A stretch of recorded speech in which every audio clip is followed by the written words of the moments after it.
दीजिए। जो प्रोसीजर से बना है वो किसी के शब्दों से छोटा नहीं होता। जिंदगी में हमने सीखा है मेहनत करना, और खोखंदा जैसे बड़े भाई हैं जीवन में कि आज कलकत्ता में इतनी सारी भीड़ के साथ आज लाखों की ये भीड़ है, तो कहीं ना कहीं इनका प्यार और इनके प्रति लोगों का जो प्यार है, थैंक यू, लव यू खोखंदा। इस बार बड़ा विजयी होगा, जय जय करेंगे हम लोग। एक ही खेसरिया तो है जो हर पार्टी में है, एक पार्टी में मोय लोग है फिर भी कुछ बिगड़ता नहीं है, क्योंकि वो है ना, बनाने बिगाड़ने वाला वो है।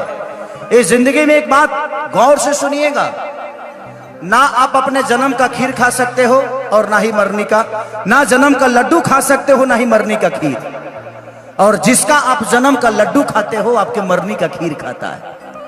यही सच्चाई है। और ये जो बीच की जिंदगी है ना, बेटा के लिए कमा लिए ना